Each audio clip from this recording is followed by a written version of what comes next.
ये देखकर उन लोग डर गया। वापस से आने के समय वो लड़का बेहोश होकर गिर गया। क्या कारण है समझ में नहीं आ रहा है। आइए आज का विषय शुरू करने से पहले हम प्रार्थना करेंगे। स्वर्गीय पिता, हम धन्यवाद करते हैं आज भी तेरा वचन मनन के लिए हमें एकत्रित किया। धन्यवाद। ये सुनने वाला सभी को तेरे हाथ में सौंपते हैं। तेरा अद्भुत चंगाई, अद्भुत छुटकारा, अद्भुत शांति इस वचन के द्वारा सुनने वालों के अंदर प्रकट होने पाए। आप ऐसा करने के लिए धन्यवाद। तेरी महिमा प्रकट कर यीशु मसीह की सामर्थ्य नाम में। आमेन, आमेन, आमेन। आज हम बात करने वाला विषय है दुष्टात्मा से छुटकारा। कई लोग दुष्टात्मा से पीड़ित हैं। एक बार एक परिवार मेरे पास आया।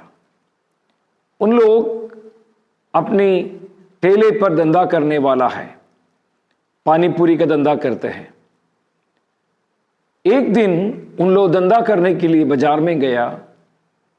एक सिलेंडर गैस पूरा जलाने का बावजूद भी उनका तवा गर्म नहीं हुआ। ये देखकर उन लोग डर गया। वापस से आने के समय वो लड़का बेहोश होकर गिर गया।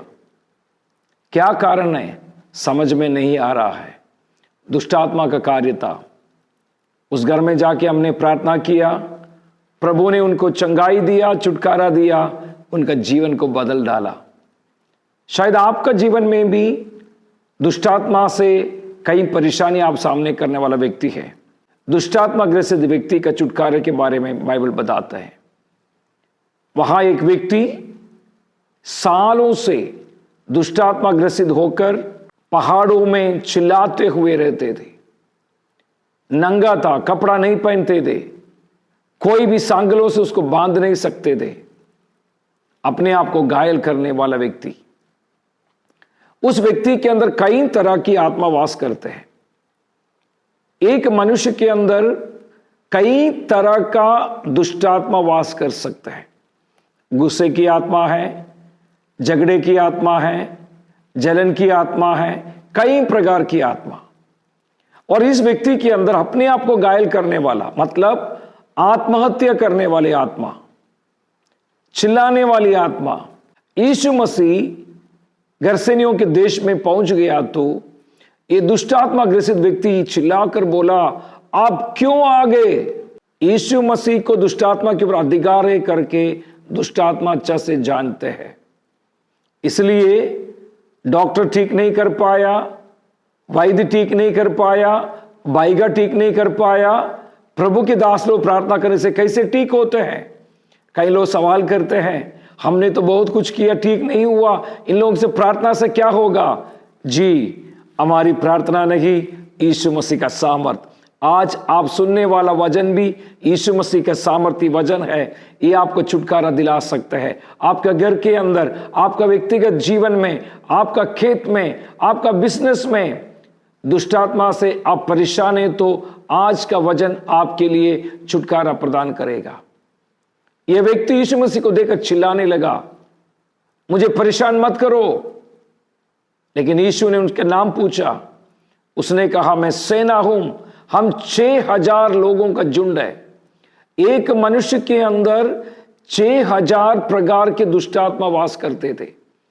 इसलिए अपने आप को मारने के लिए कोशिश करते थे, चिल्लाते थे, कपड़ा नहीं पहनते थे, कोई भी उसको वश में भी नहीं कर सकते हैं। मैं आपसे कहना चाहता हूं, अगर आपका घर में, आपके रिश्तेदारी में, आपका गांव में इस तरह का कोई है, उनका छुटकारा केवल यीशु के द्वारा ही होगा, क्योंकि केवल यीशु मसीह को दुष्टात्मा के ऊपर अधिकार है। यीशु मसीह ने उस व्यक्ति के अंदर की दुष्टात्मा को आदेश दिया, निकल जाओ। वो दुष्टात्मा उस व्यक्ति से निकल गया।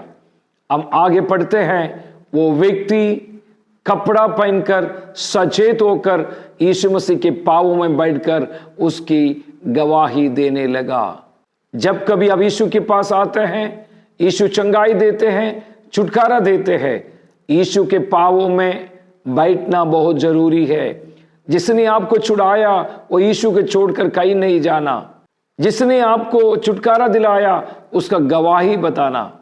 यीशु मसीह ने बड़ा काम उनके लिए किया। उनका शरीर से 6000 दुष्टात्मा एक साथ निकलकर नष्ट हो गया। ऐसा है तो आपका जीवन में, आपका खेत में, आपका परिवार में, आपके बिजनेस में काम करने वाला दुष्टात्मा हटाने के लिए प्रभु यीशु मसीह सामर्थ्य है। आप विश्वास करो, आपका बीमारी, आपका परेशानी दूर करने के लिए यीशु मसीह के नाम पुकारो। यीशु मसीह दुष्टात्मा से छुटकारा देता है। आपका जीवन में जैसे यीशु ने आज्ञा दिया, दुष्टात्मा उस व्यक्ति को छोड़कर चला गया। यीशु मसीह के कहने पर दुष्टात्मा भी भग जाते हैं। आज आपका जीवन में भी यही छुटकारा का उम्मीद करते हुए इस वचन को यहां समाप्त करना चाहता हूं। विश्वास करेगा तो यीशु मसीह के द्वारा छुटकारा आप भी प्राप्त करेंगे, आपका परिवार भी प्राप्त करेंगे, आप आजाद हो जाएंगे। जो खुशी आपके घर से छीन लिया गया वापस आएंगे, जो आशीष आपके घर से छीन लिया गया वापस आएंगे, जो आशीष आपके घर से नष्ट हो गया वापस आएंगे, क्योंकि दुष्टात्मा के ऊपर अधिकार पाया हुआ यीशु मसीह के पास आओ, वो छुटकारा प्रदान करेगा। इस वचन के द्वारा प्रभु आपको बहुतायत से आशीष दे। जय मसीह की। आइए हम प्रार्थना करें। स्वर्गीय पिता, हम इस वचन के लिए धन्यवाद करते हैं। आपका वचन सामर्थ्य है। इस वचन सुनने वाले व्यक्तियों के ऊपर एक छुटकारा आप घोषणा करते हैं। यीशु के नाम में, उनका घर में, उनका व्यक्तिगत जीवन में, उनके खेत में, उनके बिजनेस में, कहीं भी हो इस तरह का दुष्टात्मा कार्य, तो यीशु के नाम में अभी इस वक्त चंगाई को, छुटकारा को घोषणा करते हैं। आजाद हो जाए, वो तेरी चरणों में आकर तेरी महिमा करने पाए। आपने प्रार्थना सुना, धन्यवाद। यीशु मसीह की सामर्थ्य नाम में आमेन, आमेन, आमेन। जय मसीह की। मारानाथा।